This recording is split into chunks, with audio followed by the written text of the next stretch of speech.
After 12 क्या करूँ वही तो पता नहीं है। एग्ज़ाम दे दिया बिंदास है, फिर भी एग्ज़ाम जो आ रहा है हमारे सामने, अभी तो राइट जो चॉइस है, जो अच्छी चॉइस है वो चूज़ करना है। वो हम लोग किस फील्ड में जाओ इसका ज़रूर क्या करना है, चूज़ करना है। अभी टाइम नहीं है, अभी टाइम का अभी तो स्टार्ट किया हुआ है। अभी सेकंड ईयर देने के बाद अभी किस फील्ड के में जाने के बाद कौन सा अच्छा होगा, कौन सा बेटर होगा, मेरे लिए कौन सा अच्छा या बुरा हो सकता है, मेरा गोल क्या है, मेरा मोटिव क्या है, कि किस में जाने के बाद मेरा फ़ायदा होगा और किस में मेरा इंटरेस्ट है, वो ज़रूरी है। जेडब्ल्यू में जाओ, ये नीट में जाओ मेडिकल में, या तुम्हारा CUET दो यूनिवर्सिटी टेस्ट, या तुम्हारा ICAR इंडियन एग्रीकल्चर काउंसिल उसमें जाओ। और बाकी इसमें अलग अलग फील्ड है। एम्स में जा सकते हो, तुम्हारा एम्स में अलग अलग मेडिकल रिसर्च तुम्हारा फील्ड है, उसमें जा सकते हो, जिसमें क्लेट एग्ज़ाम दे सकते हो। क्लेट एग्ज़ाम उसमें अंडर ग्रेजुएट के लिए है।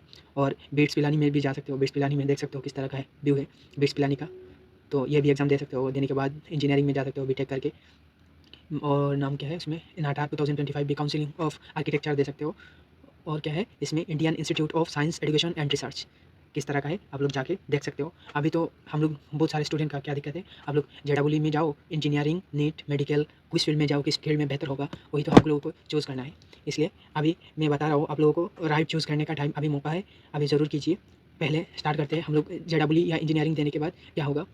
जेडब्ल्यू और इंजीनियर, जेडब्ल्यू क्या है, जेडब्ल्यू मीन्स क्या है, जेडब्ल्यू जॉइंट एंट्रेंस एग्जामिनेशन होता है। इसमें एक मेन होता है और एक तुम्हारा एडवांस होता है। उसमें क्वेश्चन रहता है, हम लोग एग्ज़ाम देने के बाद क्या होगा, उसमें NIT में जा सकते हो और तुम्हारा IITs में जा सकते हो। IIT में जाओगे तो जाने के बाद इसमें फिजिक्स केमिस्ट्री और मैथमेटिक्स चाहिए क्लास 12 में। क्लास 12 में फिजिक्स और मिनिमम मार्क्स 78% होना चाहिए उसमें। 78%, ये दो तरफा होता है, एक तो जनवरी और अप्रैल दो बार कंडक्ट किया जाता है उसमें जेडब्ल्यू में। और ड्यूरेशन तो तुम्हारा आप लोग प्रिपेयर करके 6 महीने, कोई 6 महीने का, कोई इंटीग्रेटेड कोर्स लेके प्रिपेयर करता है। आप लोग उसमें जाने के बाद इंजीनियरिंग करने के बाद आप कितना साल उसमें इंजीनियरिंग करेंगे, अप्रॉक्स 2 ईयर्स। तुम्हारे इंजीनियरिंग करने के बाद क्या होगा, उसमें आप लोग सॉफ्टवेयर इंजीनियर हो सकते हो, डाटा साइंस हो सकते हो, mechanical engineer, electrical engineer, civil engineer, aerospace engineering, अलग अलग फील्ड में जा सकते हो। उसमें पहले सैलरी मिनिमम एंट्री सैलरी होता है, मिनिमम 6 से स्टार्ट हो जाता है तुम्हारा एंट्री सैलरी पार नाम। तो आप लोग ये इस वाला साइट में जाके आप लोग खुद देख सकते हो उसका बेनिफिट क्या है, उसमें पूरा दिया हुआ है। ये देखिए अबाउट, उसमें इन्फॉर्मेशन दिया हुआ है, एलिजिबिलिटी क्राइटेरिया क्या है, इसमें सिलेबस क्या है, और इसमें सर्विस भी दिया हुआ है, कॉन्टैक्ट लिस्ट भी दिया हुआ है, आप लोग जाके खुद कॉन्टैक्ट कर सकते हो, उसमें सब कुछ दिया हुआ है। और इसमें इन्फॉर्मेशन बुलेटिन भी दिया सकता है, सिलेबस कौन सा चाहिए, ये होम पेज में तो सब कुछ दिया हुआ है। और अभी दूसरे फील्ड में जो जेडब्ल्यू मेन क्लियर करने के बाद आप लोग दूसरे वाला क्या है, उसमें जेडब्ल्यू एडवांस दे सकते हो। आप पहले तो एडवांस मेन में सिलेक्ट हो जाओ तो NIT में जा सकते हो, उसमें कंप्यूटर साइंस लेके पढ़ाई कर सकते हो। तो नीट क्या है, NEET national eligibility cum entrance test होता है। उसमें UG का जो मेडिकल नीट एग्जाम देने के बाद आप लोग MBBS डॉक्टर बन सकते हो, BMS डॉक्टर बन सकते हो। डॉक्टर फील्ड में जाके पढ़ाई करके बनोगे MBBS doctor, BMS doctor, BDS doctor, dentist होता है ना, BMS, उससे ये सब बन सकते हो। और BHUMS उसमें भी जा सकते हो, एलोपैथिक, होम्योपैथिक, आयुर्वेदिक, ये सब उसमें जा सकते हो नीट एग्जाम देने के बाद। उसमें तो अभी तो ज़्यादा प्रॉब्लम इसका इन्फॉर्मेशन, कौन सा बोर्ड ये एग्जाम लेता है, इंडियन नेशनल टेस्टिंग एजेंसी ये एग्जाम लेता है। और इन्फॉर्मेशन एलिजिबिलिटी क्राइटेरिया क्या है, उसमें उसमें क्या कौन सा सब्जेक्ट चाहिए, उसमें चाहिए तुम्हारा फिजिक्स केमिस्ट्री और बायोलॉजी चाहिए एग्जाम देने के लिए। और एग्जाम शेड्यूल भी दे दिया हुआ है। अभी तो एप्लीकेशन फॉर्म स्टार्ट हो गया है, देख सकते हो तुम्हारा एप्लीकेशन फॉर्म।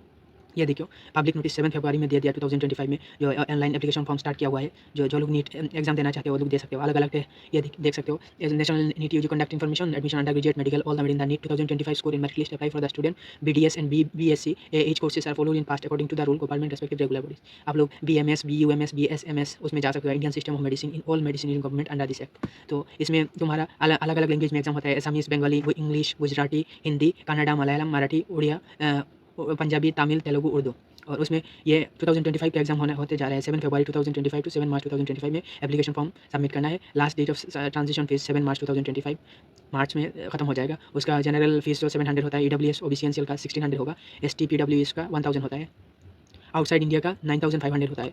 उसमें अनाउंसमेंट सिटी हो जाएगा 26 अप्रैल 2005। 1 मई 2025 में तुम्हारा एडमिट कार्ड डाउनलोड करना है और 4 मई में एग्जाम देना है।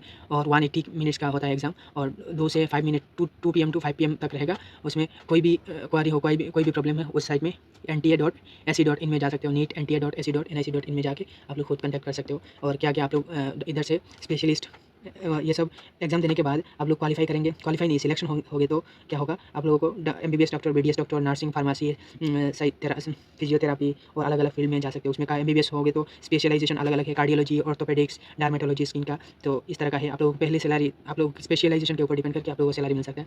5 लाख से स्टार्ट होगा पारे नाम का एंट्री सैलरी। और तो बाकी तो खुद का तो ज़्यादा ही मिलता है भाई। अभी अभी दूसरा देखते हैं, common university entrance test, UG का एग्जाम है। तो ये वाला एग्जाम पिछले साल से ये पूरा ओवरऑल इंडिया का है। ये देखते हैं अबाउट CUT का इन्फॉर्मेशन दिया हुआ है, सिलेबस भी दिया हुआ है इसमें। और इन्फॉर्मेशन ये देखो, NTA ये कॉन्डक्ट कराता है, NTA ये टेस्ट लेता है, नेशनल टेस्टिंग एजेंसी ये वाला, डिपार्टमेंट ऑफ हायर एजुकेशन। उसमें इस सर्विस भी यूनिवर्सिटीज़ कौन सा होगा ये भी देख सकते हो। उसमें कॉन्टैक्ट भी दिया हुआ है। आप लोग अलग अलग यूनिवर्सिटी से जितना ज़्यादा स्कोर करेंगे उतना तुम्हारा स्कोर करने के बाद उतना अच्छा कॉलेज में जा सकते हो, उसका मेरिट के ऊपर बेस करके। हेल्प डेस्क भी दिया हुआ है, आप लोग खुद कॉन्टैक्ट देख सकते हो जाके उस साइट में। तो उसका CUET.NTA.nic.in। और मेरे चैनल को सब्सक्राइब कीजिए, लाइक कीजिए और शेयर कीजिए। अभी देखते हैं agriculture, Indian council of agriculture research, ये सब ऑल इंडिया का एग्जाम है, ऑल इंडिया कोटा का। तो ministry of agriculture and farmer welfare, ये सब आईकार एग्जाम है, उसका क्या बोलते हैं, आईकार एग्जाम है, Indian council of agriculture research. उसमें वेबसाइट ये दिया हुआ है, वेबसाइट ये जाके हेल्पलाइन नंबर ये भी दिया हुआ है, वो मेन वेबसाइट देख सकते हो कैसे लोग पढ़ाई कर रहे हैं। और बन के आप लोगों को रिसर्च फील्ड में जा सकते हो उस साइट में। आईकार देने के बाद आईकार आईकार तो देने के बाद क्या होगा, मिनिमम 16 एज होना चाहिए, 16 एग्जाम के टाइम में 16 ईयर्स। फिजिक्स केमिस्ट्री बायोलॉजी में एग्रीकल्चर भी हो सकते हो आप लोग, उसका सब्जेक्ट चाहिए बायोलॉजी, फिजिक्स केमिस्ट्री बायोलॉजी। उसमें आप लोगों को जनरल नॉलेज भी रहता है, उसमें covering general knowledge, physics chemistry agriculture. और ज़्यादातर तुम्हारा 17 या 18 ईयर्स। बाद में क्या बन सकते हो, करियर अपॉर्चुनिटी क्या है, एग्रीकल्चर साइंटिस्ट बन सकते हो, सॉयल साइंटिस्ट बन सकते हो, एग्रोनॉमिस्ट बन सकते हो, कल्चरलिस्ट, फूड टेक्नोलॉजिस्ट और डायरी साइंस में जा सकते हो। उसमें भी सैलरी इस तरह का है, अच्छा खासा सैलरी है, आप लोग जाके और फेलोशिप भी बन सकते हो उसमें। और CUT जो पिछले वाला जो है CUT एग्ज़ाम, उसमें भी केमिस्ट्री फिजिक्स में चाहिए उसका सब्जेक्ट तुम्हारा। स्पेसिफिक कोई एज लिमिट नहीं है उसमें, एज लिमिट नहीं है एक्चुअली। और उसमें भी आप लोग अलग अलग teaching, research, administration, media, marketing में जा सकते हो। अलग अलग फील्ड है, उसमें स्पेशलाइजेशन करेंगे तो law, commerce, management, social science, engineering CUT में है, आप लोग जा सकते हो। और तीसरा क्या है तुम्हारा, एम्स वाला क्या बात है, उसमें एम्स का नीट से भी सिलेक्शन होता है, पर अलग एम्स एग्ज़ाम लिया जाता है उसमें। पहले से था एम्स एग्ज़ाम। इसमें आप लोग ये देख सकते हो, recruitment for nursing officer, nursing AIIMS exam देके एम्स कॉलेज में आप लोग नर्सिंग के लिए UG जो नर्सिंग BSc नर्सिंग करना चाहते हैं तो उसमें भी आप लोग दे सकते हो एग्ज़ाम, अच्छा खासा करियर ऑप्शन है। BSc ऑनर्स लेके देख सकते हो, MSc भी है, बायोटेक्नोलॉजी में जा सकते हो आप लोग। बाद में रिसर्च फील्ड में जा सकते हो। अभी जो फेमस तुम्हारा अपॉर्चुनिटी है, करियर अपॉर्चुनिटी उसमें BSc नर्सिंग करने के बाद। और क्या-क्या है, आप लोग पैरामेडिकल कोर्स है उसमें भी जा सकते हो, क्या-क्या एग्ज़ाम दिया हुआ है। आप लोग इस AIIMSexam.ac.in में जाके देख सकते हो किस तरह का एग्ज़ाम होता है। और अलग-अलग फेलोशिप प्रोग्राम में भी ICET, MD, MS, MCH अलग-अलग फील्ड है, आप लोग जाके देखिए। और बहुत सारी अपॉर्चुनिटी है अलग-अलग। एम्स से पढ़ के आएँगे तो और तो एक ब्रांड ही बन गया। अभी क्लैट क्या है exam, CLAT consortium of NLUS जो under graduate all admission for 5 years integrated LLB LLMS programme in commerce in academic 2025 shall be CLAT 2025। Under graduate programme के लिए एलिजिबिलिटी क्या है देख लेते हैं, थोड़ा रुकते हैं। एलिजिबिलिटी क्या है, एलिजिबिलिटी के लिए तुम्हारा there is no upper age limit for candidate appear in UG programme तो क्लैट 2025। कैंडिडेट पास होना चाहिए 10+2 एग्जामिनेशन इक्विवेलेंट विथ मिनिमम उसका 45% चाहिए, और 40% चाहिए उसका belonging ST SC PWD category के लिए। और अपियरिंग क्वालिफाई मार्च अप्रैल में होता है, 2025 में होगा। However they shall require to evidence for qualifying examination at the time of failing to write the consideration the qualifying exam 10+2 मैंने 12 exam submitted at the time of admission. और उसमें अलग अलग CLAT if candidate secure equal number of CLAT exam में equal mark मिला किसी को तो उसका किस तरह का सिलेक्शन होगा, जितना मार्क ज़्यादा रहेगा उससे legal aptitude in CLAT 2025। Higher age limit जिसका होगा, कंप्यूटर ड्रॉ लॉट्स इस तरह का होता है तुम्हारा। और बाकी तो आप लोग कंसोर्टियम ऑफ NLUS.ac.in में जाके आप लोग खुद देख सकते हो। अलग अलग पोस्ट ग्रेजुएट के लिए क्या क्या अपॉर्चुनिटीज़ है, पूरा फुल डिटेल्स दिया हुआ है, आप लोग उसमें जाइए और जाके पूरा अच्छी तरीके से देखिए क्या क्या अपॉर्चुनिटीज़ है और इसमें पढ़ने के बाद क्या बन सकते हो, उसमें भी ये सब लिखा हुआ है। और बाकी और एग्ज़ाम है जो बेट्स पिलानी का, बीटेक कर सकते हो बेट्स पिलानी, ये देखियो बेट्स गोवा का बहुत बढ़िया देख सकते हो आप लोग बेट्स गोवा का। और ये देखियो बेट्स गोवा का कैंपस का डिज़ाइन, तो ये है बेट्स एंट्री गेट है। तो इसमें welcome to BITS Pilani admission website, इसमें BITS online application form post 21 जनवरी से स्टार्ट किया हुआ है। तो session 1 both session 1 2 BITS Pilani conducted during 26-30 मई और सेशन 2 का कंडक्ट होगा 22-26 जून में होगा। तो इंपॉर्टेंट डेट्स के लिए आप लोग इधर क्लिक कर सकते हो, उसमें अलग अलग ये देख सकते हो उसमें क्या क्या पूरा admission card, help desk detail number दिया हुआ है, कोई भी प्रॉब्लम हो इसमें पेमेंट का डिटेल दिया हुआ है, ये सब रिलेटेड टू दिस आप लोग कॉन्टैक्ट कर सकते हो। कब डेट होगा, कब एग्जाम होगा, ये देखो बेट्स पिलानी का बहुत बढ़िया कैंपस है, आप लोग फुल डिग्री ले सकते हो उसमें।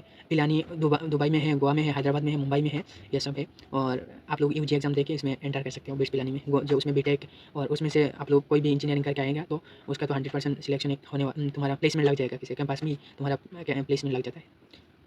और बाकी और एक एग्ज़ाम है जो नाटा होता है, NATA counselling of architecture 2025 national aptitude test in architecture, ये भी आप लोग उसमें nata.in में जाके देख सकते हो किस तरह का अपॉर्चुनिटीज़ है। और लास्ट एक है तुम्हारा IIT, उसमें IISER admission 2025 Indian institute of science education research, इसमें क्या है एलिजिबिलिटी क्राइटेरिया क्या है आप लोग जाकर देख सकते हो उसमें। एलिजिबिलिटी उसका वेबसाइट का IISER admission.in मैं नीचे दिया हुआ है लिंक पे, आप लोग जाकर देख सकते हो। मेरे चैनल को सब्सक्राइब कीजिए, लाइक कीजिए और शेयर कीजिए दोस्तों के साथ। उसका डेट दिया हुआ है, एडमिशन क्या है, परफॉर्मेंस क्राइटेरिया, कौन सा सीट मैट्रिक कैसा है, फीस क्या है, आप लोग देख सकते हो। और इसमें पूरा डिटेल्स देखने के लिए देख सकते हो। IISER पुणे का और IISER कोलकाता का है, पुणे IISER और पूरा है तुम्हारा। आप लोग पूरा फुल अप्लाई कैसे करना है सब कुछ दिया हुआ है इधर, आप लोग उस साइड में जाइए और देख सकते हो। जैसे इधर दिया हुआ है शायद, ओके।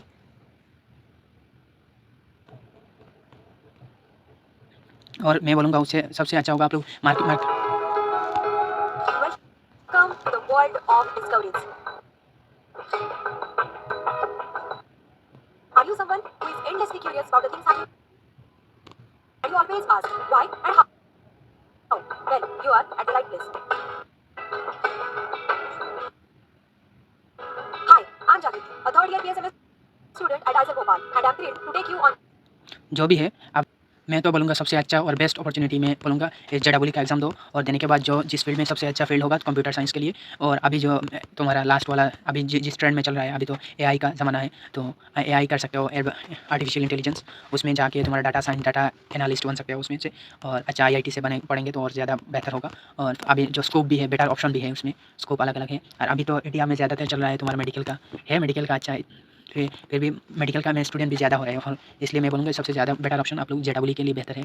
आप लोग मैथ्स में अच्छा होंगे तो JEE या उसमें अप्लाई कीजिए, हर एग्जाम में अप्लाई कीजिए जिसमें बेहतर आप लोग चूज़ करने के टाइम में। और एक चीज़ याद रखना, अपने टीचर अपनी गार्जियन सबसे मिलके फुल्ली डिसीजन लेना। और मेरे चैनल को सब्सक्राइब कीजिए और लाइक कीजिए। और आप लोग और मेडिकल में और भी फील्ड है जैसे B Pharm, D Pharm, M Pharm, ये सब कर सकते हो। तुम्हारा फार्मेसी अलग अलग एग्जाम है, फिजियोथेरापिस्ट, उसमें भी तुम्हारा आगे। और यह तो नेशनल लेवल एग्जाम है और बाकी अलग खुद अलग अलग स्टेट का अलग अलग एग्जाम होता है। जैसे जैसे जैसे ये तुम्हारा केरला, कर्नाटका, आसाम, दूसरा जितना भी स्टेट है, UP, दिल्ली, अलग अलग दूसरे स्टेट का खुद का एग्जाम होता है, ये भी देना चाहिए मेरा हिसाब से। और आप लोग खुद बेहतर करियर चूज़ करना। Thank you.